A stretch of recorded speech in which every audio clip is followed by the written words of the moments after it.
Hello guys, welcome to my channel. This is about basic Excel tips.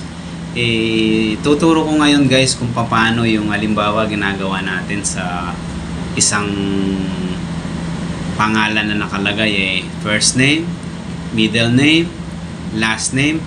Minsan kasi nagmamadali tayo guys lahat ng yun ay ilalagay natin sa isang column. So sa pagmamadali natin, may iba na ang gusto kada first name, middle name, tapos last name, nakabukod sila. So gagawin natin ang paraan ngayon guys. Tumutok ka lang sa aking video mula sa umpisa hanggang sa dulo para ito'y yung matutunan. Sa akin kasi, ang sharing is caring. Kaya ang nalalaman ko, gusto ko rin ma-share para sa'yo. Sa mga hindi pa nakakaalam nito, eto na yung video pagkatapos ng aking intro guys.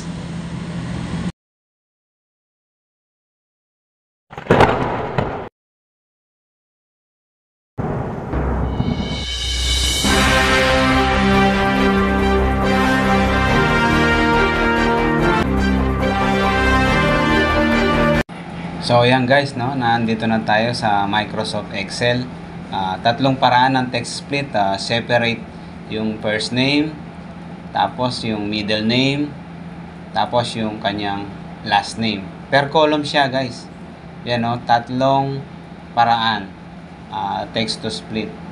Gagawin natin siya dito sa ating unang video. Basic tips Excel number 1. So ayan, no, punta tayo dito sa column ng B2. I-click natin yung column ng B2.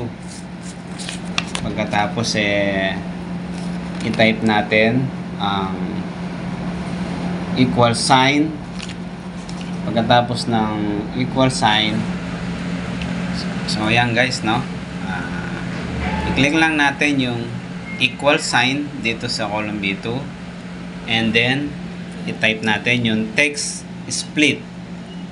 Pagkatapos ng text split, open and parenthesis, A2, comma, and then apostrophe, and then space. Pagkatapos ng space, apostrophe uli. Pagkatapos ng apostrophe, close parenthesis, and then hit natin yung yung enter, yan yung lalabas. So nakabukod na sila from ayun, no, first name, middle name, tsaka last name. Ngayon gagawin natin, punta tayo dito sa gilid niya.